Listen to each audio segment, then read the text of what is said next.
Hey, well, what's up, guys? Welcome back to The Collision. Daniel here, and The Flash is finally racing into movie theaters after much delays and controversies and drama.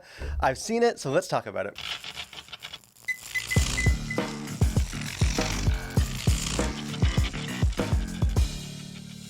So really, there is no shortage of low-hanging fruit jokes that can be made about the fact that a movie about the fastest man on earth has taken seemingly just ages to sort of slow motion limp into movie theaters.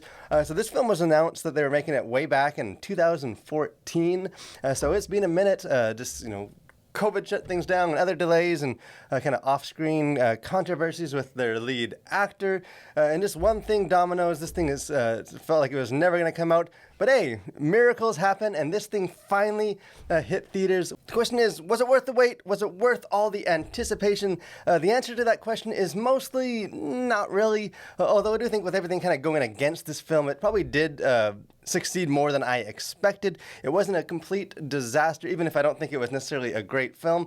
But hey, let's jump into this. I probably need to address right off the start that I'm a proponent of the philosophy that you separate the art from the artist. But having said that, obviously there is something slightly sort of icky or off-putting about watching actor Ezra Miller kind of embody this heroic character. And it's hard not to see some of the real world parallels and with his storyline and some of the themes, if you do know sort of some of the scandals that have really defined the actor over the last couple of years.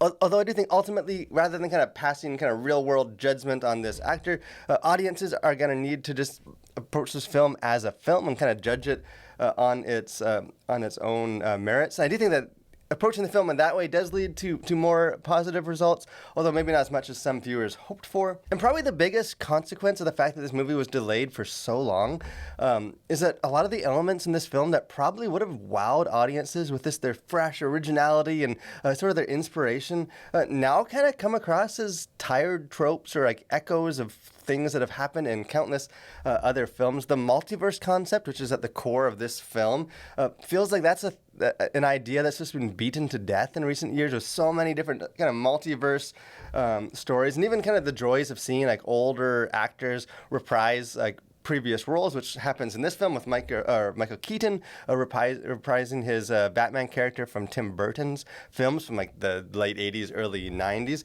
And some of that would have been maybe even more joyful kind of feels like almost a gimmick in the aftermath of things like Spider-Man No Way Home and kind of other, even Into the Spider-Verse had some of that, and kind of other films that have done the same thing and done that well. And even some things like there's an action scene near the end where the characters are running around and in their super speed, and they're playing classic rock, and just some of these things that feel like almost the movie is on autopilot, just sort of checking boxes of things that we expect from these types of films, especially by the time you kind of get to the third act of this thing, which is this sort of a big CGI-driven spectacle and something that's literally kind of revisiting events from prior films and things that have happened. It does feel like it has lost some of that originality, and you feel like, hey, that you've seen it before, that it's not anything fresh. Although kind of despite some of those issues, some of those more negative elements, I think this film isn't without any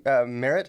I think there is a very interesting story kind of at the center of this movie, and just an exploration of, I think, what I found interesting plots and kind of meaningful character growth. And even kind of apart from some of the real world context, Ezra Miller is a great Barry Allen. He really does is well casted for the character of the Flash. And I'll even say that although I'm one that's kind of checked out from multiverse stories, I just find that they're overdone. They kind of undercut the stakes where nothing really matters because it's just a different universe and you change things. I think the Flash handles that idea of the multiverse better than a lot of other kind of recent films by keeping the story very much rooted in these in the character, the emotional journey of the characters, rather than just sort of as an excuse or a gimmick to go crazy with the visuals or just sort of bring in a bunch of crazy fun cameos, although both those are also elements in this film as well. But I do think this is one of the better uses of the multiverse as a concept. And well, kind of the DCU, the DC universe It's known for its darkness, I think both literally with the visuals and also this sort of thematic darkness. The Flash feels a lot more like almost like a slightly toned down version of the MCU. It is kind of more lighthearted and fun rather than like the more like moody, angsty Zack Snyder versions of these characters. There is fun, like Michael Keaton is fun to see him back as Batman, and the music and some of the classic imagery does a lot of heavy lifting to tug on those kind of those nostalgic heartstrings. And even Sasha Kelly, who is a newcomer as Superwoman, I thought she was fine, although she really doesn't get a whole lot of enough screen time to where her character feels like an actual character that's needed in the story and not just sort of checking the boxes we need to add some kind of Superman character. As far as content to consider, things kind of going on the surface of this film. Language, there is plenty of language in this film. There's one very blatant, unnecessary F-bomb that happens right at the end of this film. There's also plenty of uses of profanities that start with the letter S, as well as some other kind of crude terms referring to like male genitalia. So there is kind of language throughout, and also God's name is kind of abused multiple times throughout this. So there is some language. Violence, really not a whole lot of violence in this. The characters do die. There is violence. It's just that none of it's really, it's not bloody or shown on screen. Mostly just kind of more standard, what you'd expect from a comic book film these days. Definitely doesn't kind of go down as far down that road of violence and graphic stuff as maybe some of the other DCU films have. Sexuality, there's not a lot, but there is some, including an extended scene of a butt-naked Barry Allen, and we know that because you see his bare butt on multiple occasions. He kind of burns through his clothes and he's left naked, and so you do see his backside and most of his body, although his crotch area is covered up either by his legs or else by just like various household items like a cooking pot or like a tambourine, or so they do kind of drag that out as sort of a gag. So there's that. There's also a scene where he's in a room and several characters are like living there, and they're waking up, and a girlfriend kind of gets out of the bed with her boyfriend, and she has pants on, but on her top she just has a bra. And then kind of another character that's in bed, a male character, is shown kind of stretching his legs out and kind of reveal that he's wearing this very tight, very small pair of white underwear. So you have that. And then there is a scene where Barry Allen's character kind of blurts out the phrases, "I know sex exists, I have just never experienced it," and then they kind of drag that on a bit, kind of follow up on that joke as well. So again, not a whole lot in there, but there is maybe a little more flesh than you might be expecting.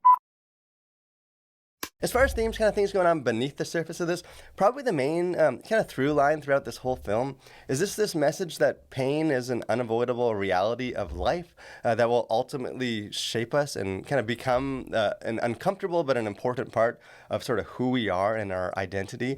Because the inciting incident in this film is that Barry Allen is trying to kind of tap into the power of the Speed Force to go back in time and kind of change the defining, painful moment of his life, which is the death of his mother, and then in the aftermath of that, his father's sort of wrongful imprisonment, as suspected that he murdered his mother, although Barry knows that his father is innocent.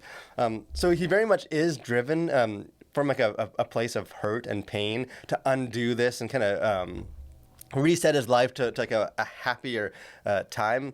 But if there's anything that these sort of time travel movies have taught us over the years, it's that all the events of our life are connected in some way, and to change one thing has far-reaching consequences. And that is definitely sort of what comes to the surface in this film as well. And probably one of the more inspired creative decisions in this film is to sort of juxtapose like the main Barry Allen character with this sort of alternate duplicate of himself from the other universe that he travels to, because this sort of the duplicate version of him hasn't undergone the same tragedies, hasn't had the same pain and the scars that sort of our main Barry Allen has had. And it becomes just an interesting way to see sort of the impact that has on their lives, kind of how pain shapes them for better or for worse.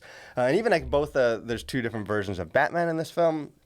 And kind of both of those characters serve as like the wise mentor to provide wisdom to Barry, that pain is sort of this inevitable part of our life, that it does shape them into who they are, and that doesn't always mean that it's fun. And one of the Batmans talks about, the same pain that made him into a hero also left him with a lifetime of loneliness.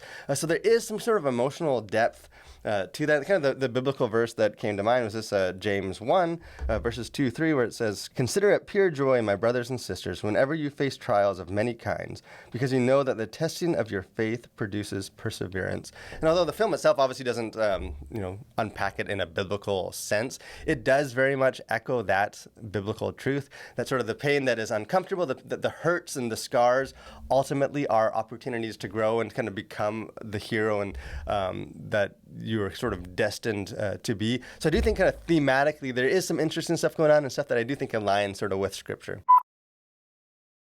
So in the end, I'll admit, I was not personally excited for this film at all, and sort of the delayed release of it did nothing to increase my hype. And I don't think I necessarily left the theater with like a whole lot more enthusiasm than when I went in. But I do think this probably is one of the better comic book films that has been released in recent years. I feel like that bar has been slowly lowered over the years. But it's an enjoyable enough story. There is a lot going on. It's fun.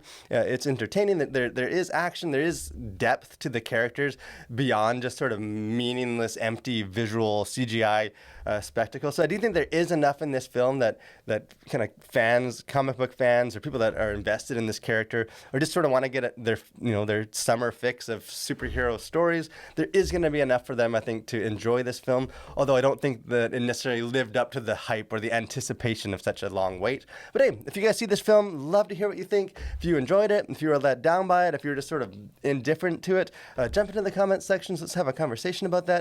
And if you haven't done so, I encourage you guys to subscribe to our channel, become a Collider. I got lots of other movie reviews and live streams and fun stuff we do here. We'd love to have you be a part of that. But most of all, guys, thanks for watching. Stay safe and continue to collide with the world for Christ.